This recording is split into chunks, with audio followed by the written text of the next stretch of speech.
Stop right where you are, citizen, and don't move a muscle. I see you looking for new indie games, and I see you effortlessly trudging through eShop sales. Put the Switch down and charge those Joy-Cons, citizen, because we're here to help you find the best new Nindies. We're here to help you find the best eShop sales. And we're here to help you keep your Joy-Cons synced, because we're the Nindie Nation.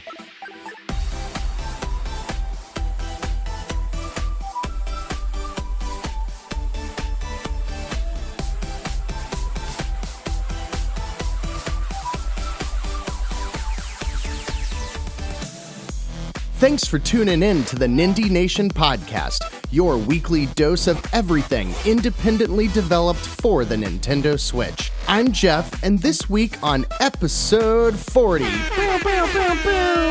we'll run through all of the new Nindie releases for the Nintendo Switch from October 4th through October 10th. And then, as always, in our second half, we'll help you find the cream of the eShop crop so you don't waste a single gold coin.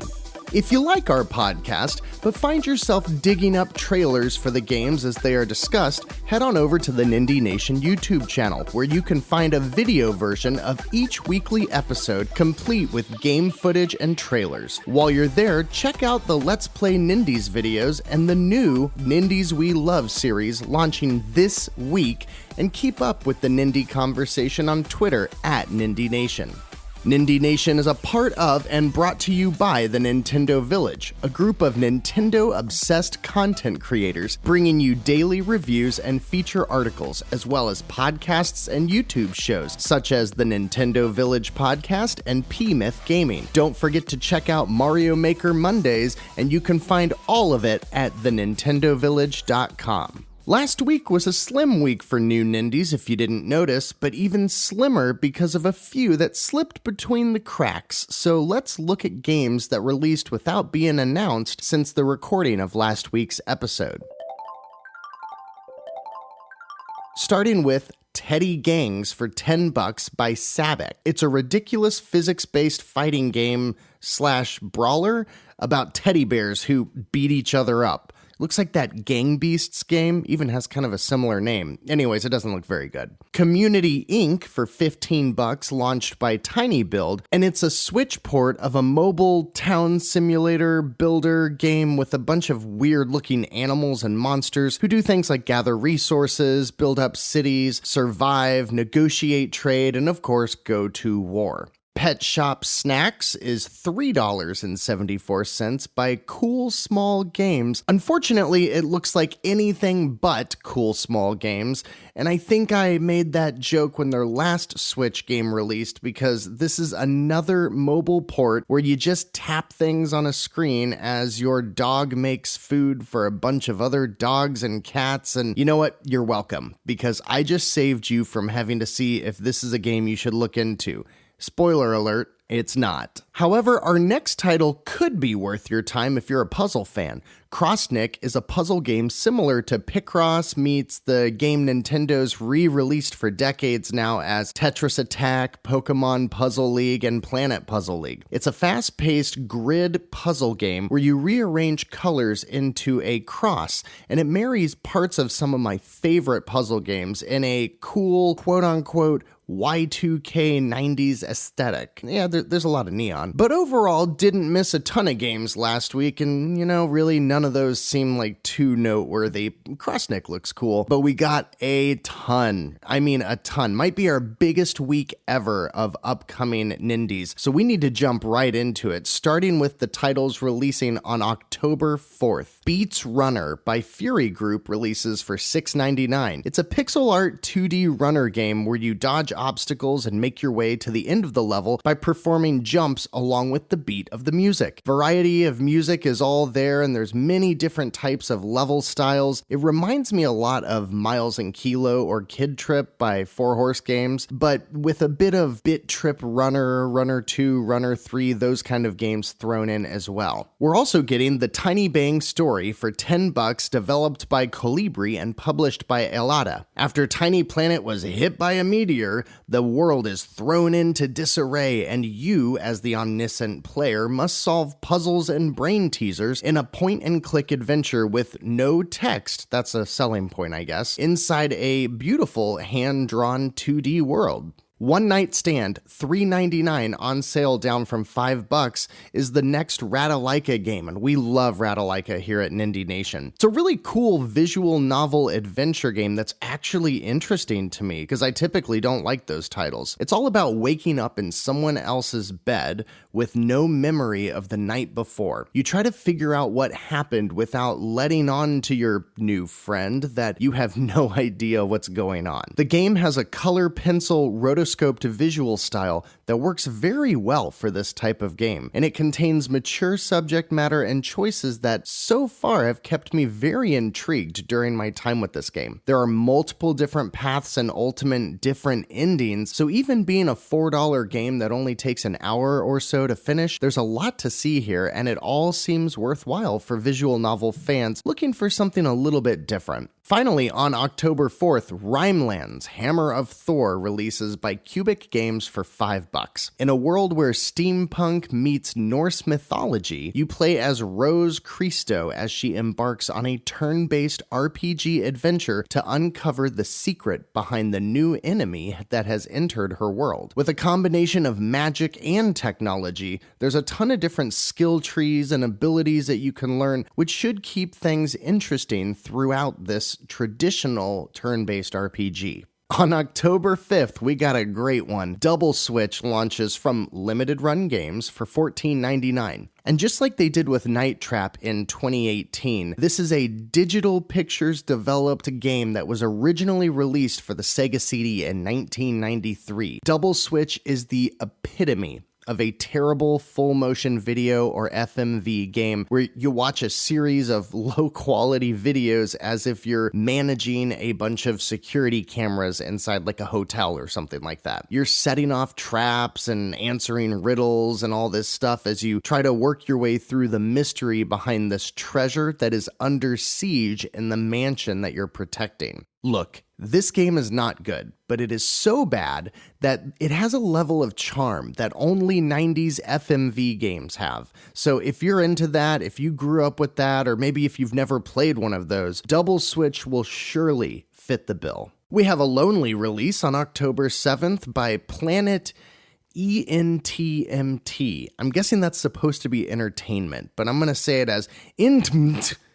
And it is Junior League Sports, and really it is a crappy looking kids sports game mini game collection. The characters are very low quality. They look like they were created with Nintendo Wii's Mii Maker. I think you can skip this one at all costs. We have a few games launching on October 8th, starting with Asphalt Legends 9, which is a free-to-play game by Gameloft. They are the king of mobile ripoff games, and I usually hear about this game because someone gets a new phone and they download it because it's the top thing in the App Store and they can't believe that the graphics look that good on their phone. And that's true that it is pretty, but even if it does look like a Burnout game, which I love that series, you can do far, far better on the Switch with arcade racing games.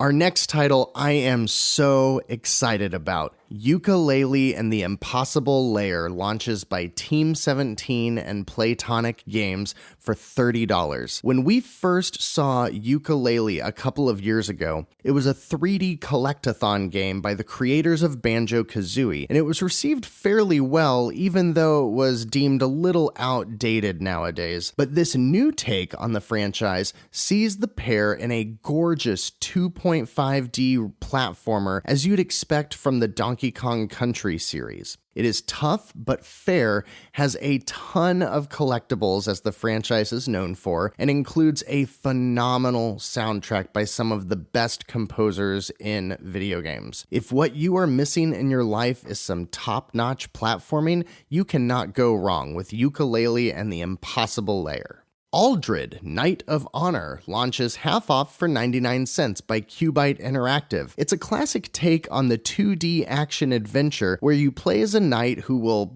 slay dragons and conquer evil on his quest to save the princess and kingdom and all of that stuff. This game isn't trying to do anything that hasn't been done before, but I really like what I'm seeing here, and I think it's a great game to take a 99-cent chance on. Also on the 8th, Call of Cthulhu launches for $35 from Saber 3D, a developer I'm not too familiar with on the Switch, and I believe they're fairly new. The game is inspired by the pen and paper RPG of the same Call of Cthulhu name, and is a Lovecraftian world of horrors wrapped around a 3D action exploration RPG, just kind of generalized 3D game where you'll work to keep your sanity while you unravel cults and battle monsters and generally try to stop the Great Dreamer from awakening. It's hard to tell 100% what this game is, but I think that's because it's one of those games that is just a bit of everything. It looks good enough, and I'm sure for fans of that source material, it'll be great. But if you're not really into the original pen and paper Call of Cthulhu game or the other content based on it, or you're not too much of a fan of that Lovecraftian horror setting, I'm not sure that this is going to be the horror game that you want to dive into this week. Reventure launches by Pixelato for $7.49. It is a very, very, very low pixel, like not even 8-bit, maybe like a 4-bit game, single screen platformer where you go from one side of the room to the other, crossing traps and obstacles and that kind of stuff. But all of the single screens are laid out in a massive 100 screen labyrinth, which, I'll be honest, it looks pretty intriguing. I do think the graphic fidelity is just so low that obviously it's intentional, but I think I just need a little bit more fidelity in my games to spend the time and frustration that's going to be probably inevitable with this game. But let me know what you think on Twitter at Nindie Nation, because I'm really of two minds with Reventure. And here's your weekly anime visual novel dating game by Sometimes You for $5. It's called Winter's Daydream, and I'm just going to read the first sentence of the game's description and leave it at that. A boy returns to the countryside after spending half a year in the city only to discover the unimaginable. His elderly grandmother has turned into a cute young girl. Hijinks ensue. What the dude? That's real. Also on October 8th, Trine 4 finally launches for $30 from Frozen Byte and Modus Games. This iconic indie 2.5D puzzle platformer is just now counting to 4, and it looks great.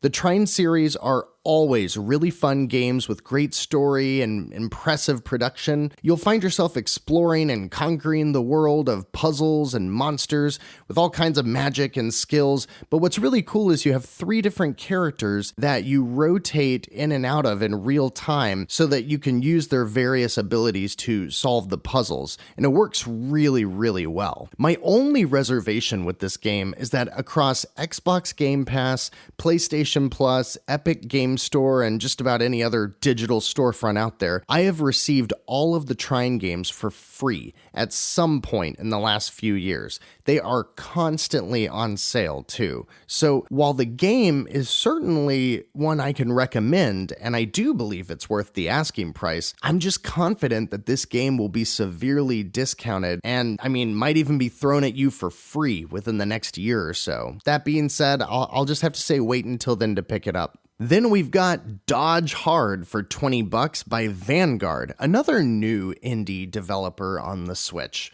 Next up, we have Dodge Hard by Vanguard, another new indie developer, for $20. And look, Dodge Hard looks pretty cool, I really do think so.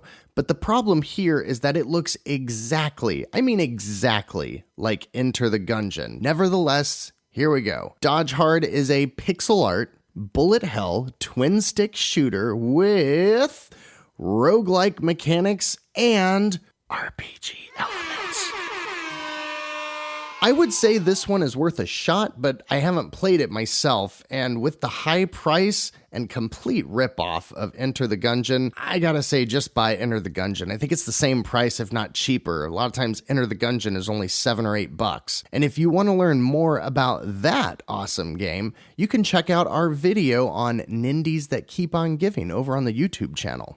Finally, on October 8th, we have Worse Than Death, developed and published by Benjamin Rivers for $10. Worse Than Death is a scary action-adventure horror game about a high school reunion that has gone horribly wrong. That's a pretty cool premise. But as most of these hide-and-seek games feature just one character, single player, in the first person who is running and hiding for their life, this game actually takes a different approach and gives you a big cast of characters to talk to and learn about, and features multiple perspectives in the gameplay itself, mostly in 2D, but there's a couple of different angles as well to change it up. It has smooth animations and well-made pixel art too. I suppose it is Halloween time, and this could be a good way to get into the season without all the tropes that we usually see in the hide-and-seek games. Worse Than Death doesn't seem so bad. And then, on October 9th, we have a single release, and that is Stellatum for $12.74 by Sometimes You. And unlike their last title, Stellatum is actually not about dating your grandma. While the presentation makes this game feel a little overpriced, though, Stellatum does look like a fun take on the shoot-'em-up genre. Playing a little more like a twin-stick shooter on vertical scrolling rails, Stellatum packs a ton of customization, meeting almost the level of configuration that you might see in like a mech combat game. And it gives you plenty of reason to farm levels for new drops and all that kind of stuff so that you can upgrade your gear. And even if you're not farming and replaying levels, it comes packed with 80 missions already baked in. I'm not gonna pick this one up now just because Sometimes You always heavily discounts their games, but I am adding this one to my wish list and I do intend on picking it up down the road. Stellatum looks really cool. And then on October 10th, we have a ton of games and a big 20 plus Nindie drop, so strap in, friends, let's do this. First, we have Mistover by Krafton for $27. It's a turn-based RPG that takes visual cues from games like Darkest Dungeon with the 2D graphics cut out in a grim, dark fantasy world. You'll create your own custom team, also like Darkest Dungeon, and dive deep into areas known as the Pillars of Despair, where you'll battle your way through traditional turn-based battles alongside a little time-controlling mechanic that promises to keep things interesting. A Knight's Quest, developed by Sky9 Games and published by Curve Digital, also launches for $20. And, you know, since we're a Nintendo-focused podcast, I don't usually talk about the other platforms, but I absolutely love the PlayStation's Ratchet & Clank series, one of my favorite franchises in video games. And A Knight's Quest is just oozing with that vibe. It has vibrant 3D worlds with collectathon stuff and hacking slash gameplay mixed in with clever platforming challenges and a comedic plot about accidentally initiating the end of the world. I mean, that tells me enough to put this game right at the top of my wish list. Another game that I'm really excited about is Mabel and the Wood, launched by Triple Vision Games for $13.49. It's a 2D Metroidvania game that lets you take the form of bosses after you defeat them, but also allows enough freedom to complete the entire game without killing anybody. So, big gamut right there. It has an art style that reminds me a lot of Creature in the Well or Hyperlight Drifter, where you've got that pixel art, but there's a lower amount of colors than normal, so everything's a lot more bold. I was immediately drawn into the visuals, and while this is a new, unknown developer with Triple Vision Games, it looks very unique, has good, fast-paced gameplay, wide-open level design, and fluid, striking visuals that really make me want to try out Mabel in the Wood. Another title for $13.49 that I'm pretty excited about is Monochrome Order, which comes to us by Hit Point Company. This is a 16 or 32-bit traditional JRPG that mixes in decision-making to drive multiple different endings a la Chrono Trigger, and features up to 18 different characters, which reminds me of Square's Saga series. If I didn't know better, just looking at this game, I would say it released sometime during the heyday of the late 90s PlayStation JRPG renaissance, and I am loving what I am seeing here. The game is set in a world of magic and royalty amongst warring nations, just like all of the other late 90s PS1 RPGs, and I really want to tell you more about this game, but there really unfortunately just isn't too much else out there. I will say it looks like one of the more promising traditional RPGs I've seen on the Switch from an indie developer in quite some time, possibly since Cosmic Star Heroine. Then we get Contraptions for $10 by Funbox Media. It's a cute and cartoony physics puzzle game with all kinds of ridiculous Looney Tunes-like scenarios where you're bouncing camels off trampolines or using a cannon to shoot a pie into a basketball net. It's pretty quirky and silly stuff. I bet kids who like STEM projects or generally just messing around with funny physics things would find something really enjoyable here. Pocket Stables is a stupid horse-based time waster mobile port by Kairosoft for $14. Their games used to be $12, and so they're getting a little greedy here, and I don't like what I'm seeing. Family Tree launches also on the 10th for $6.39. It is published by East Asia Soft and developed by Infinite State Games, another developer that I haven't heard of before. It's a cute and colorful vertical scrolling pinball game, but I'm a bit confused here because I can't really tell if it's a bad mobile game ported to the Switch or if it's really unique and clever. It seems fun, but the visual style, if you're watching the video, really screams mobile game to me. Either way, the goal is combining pinball mechanics while you work your way up the top of a pachinko machine-like tower. Looks pretty simple, straightforward, looks like it could be fun. Either way, you're combining pinball mechanics inside of a pachinko machine-like tower, working your way from the bottom all the way up to the top. Spirit Hunter NG launches by Axis Games for 50 bones. It is a horror visual novel with tons of stressful choices to make and a watercolor art style that makes the spooky all the more spooky. Apparently, it is a companion story to a previously released game called Spirit Hunter Deathmark.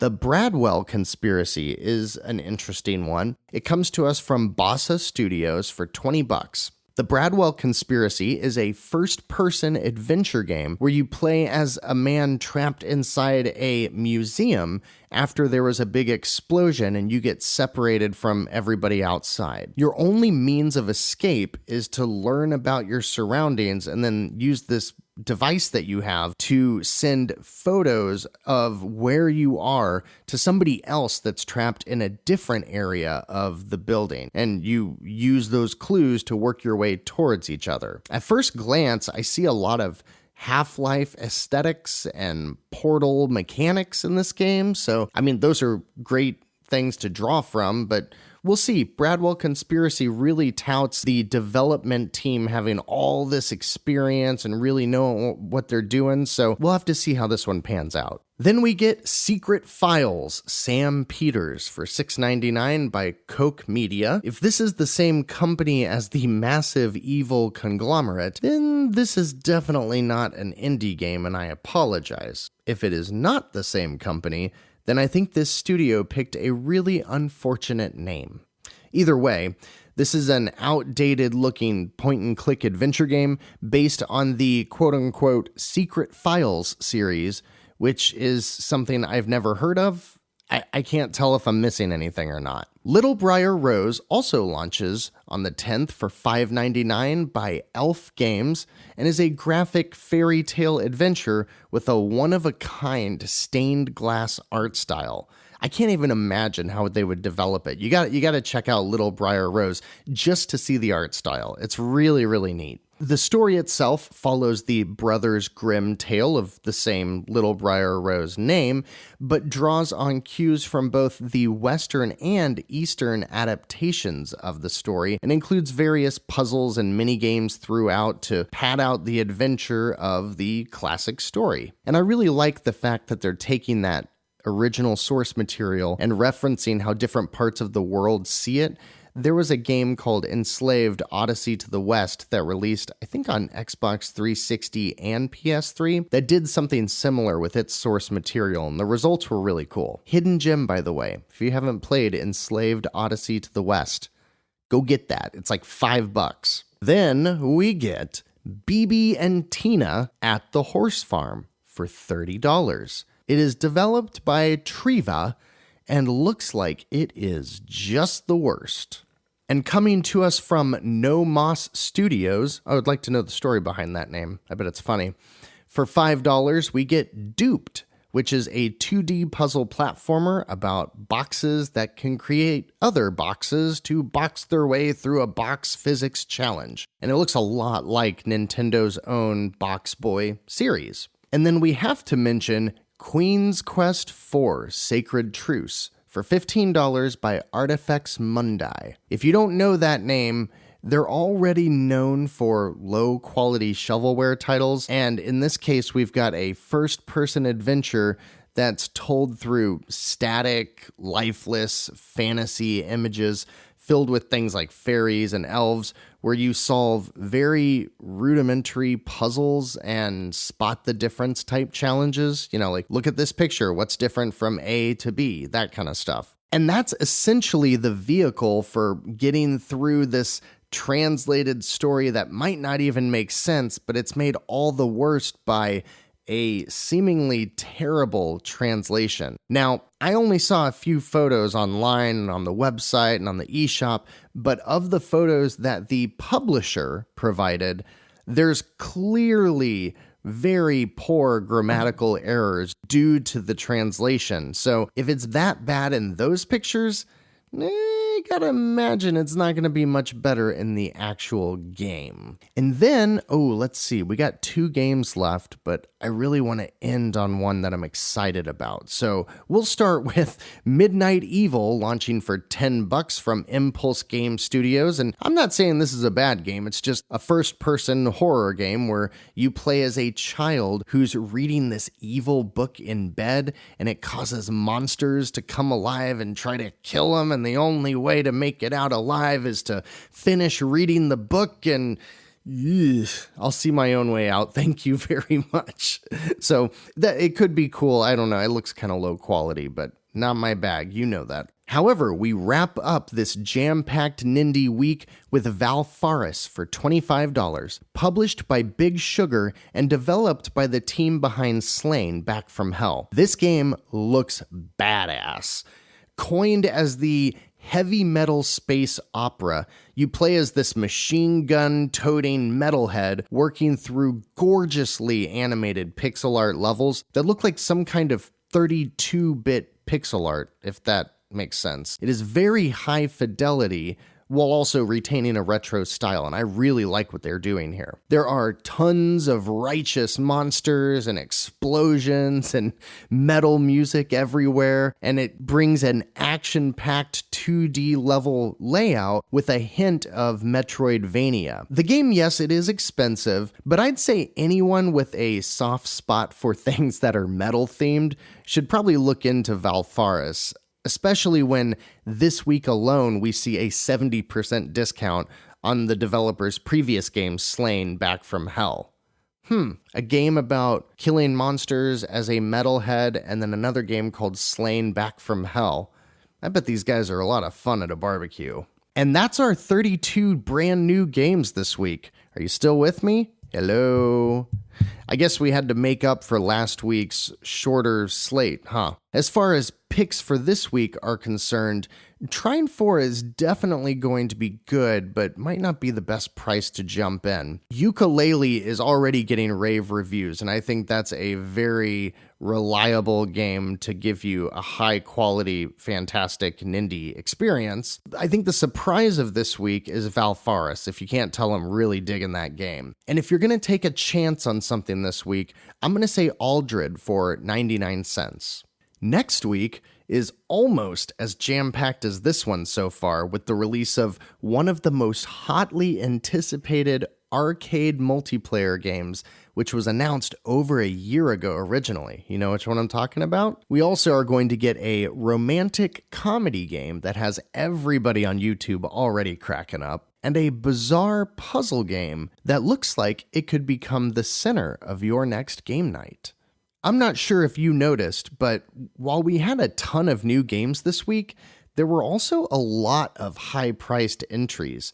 That's okay. Indie doesn't have to mean cheap. But just in case cheap is what you're looking for, well, you're in luck, because there are a bunch of great games on sale. Now, you could dig through the 409 titles currently on sale, but I already did the legwork for you, and here's what I found with all of the following titles on sale through at least October 9th.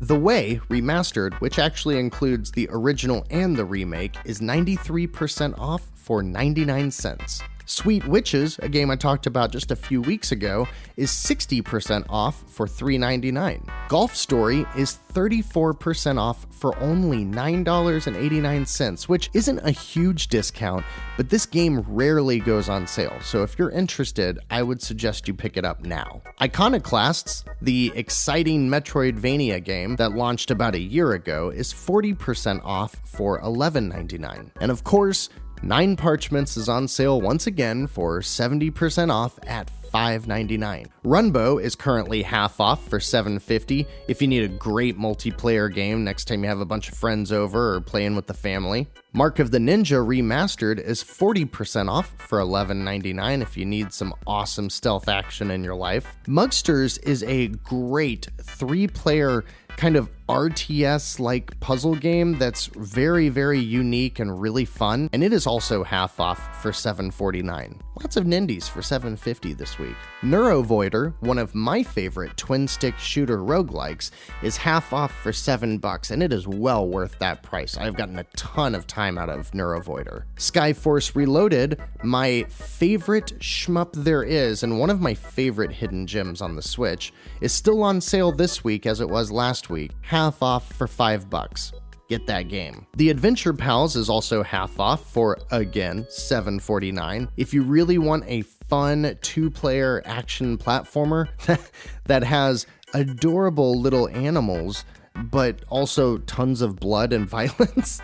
If an arcade brawler is more up your alley, Raging Justice is currently on sale for 2/3 off or $5.09. The Toki Tori games, which are adorable and very clever 2D puzzle platformers, are both 65% off right now for $174 and $524 respectively. And as we discussed last week, Crypt of the Necrodancer is still only $4 or 80% off for one more week. Don't miss that one. Feral Fury is 90% off for 89 cents, and I just picked up this game today, and it is a very competent, enjoyable twin-stick shooter that I'm having a lot of fun with so far.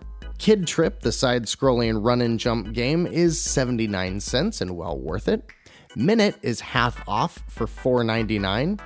The Gunman Clive collection of the first and second game is currently only $3.19. Not a huge discount, but a great price for two really fun games that'll take you about, 90 minutes each. Anodyne, the top-down action-adventure, is currently 90% off, also for 99 cents. Chasm, the recently released Metroidvania that added procedurally generated levels into the mix, is currently 35% off for $12.99. And one last reminder that you have one last week to pick up Bastion or Transistor for $3 and $4 respectively. Just like Crypt of the Necrodancer, you should all have these 3 titles on your Switch, so please don't let the sale pass you by. And that's it for a jam-packed week of the Nindie Nation podcast. As always, you can find us on Twitter at Nindie Nation or me directly at Nindie Jeff. And don't forget to check us out on YouTube for weekly podcast episodes, Let's Play Nindies, and the new series We Love Nindies, focused on a monthly rotation of what we're playing that'll mix current games on sale with brand new titles and hidden gems that we might be revisiting and we think you should check out. And in case you forgot, we're still brought to you by and a part of the Nintendo Village family. We're all a bunch of content creators who love Nintendo, and if you head over to the nintendovillage.com, you can read about current game reviews, interesting feature articles, or participate in Mario Maker Mondays. You can also check out Nintendo Village on YouTube or listen to any of their podcasts through your favorite podcast service. But that's Nintendo Village. This is Nindie Nation. I'm Jeff, and you're awesome for listening this week. Thank you so much for your time and for hanging out to dish Nindies this week. Gaming's AAA fall season is now in full swing, and sometimes that means the indie games taper off. However, sometimes it means they can lean right into that storm and we'll see some of the year's best titles. Who knows what 2019's busiest gaming season will bring us? Let's find out together on next week's episode of Nindie Nation. I'm looking forward to another big week next week, and I hope to see you on Twitter and YouTube in the meantime. No matter where you are or what you're doing, though, I hope you found some great new indie games this week, or you're taking advantage of some of the great sales, because until next week, citizens, Nindies are just what you'll need to keep those Joy-Cons synced.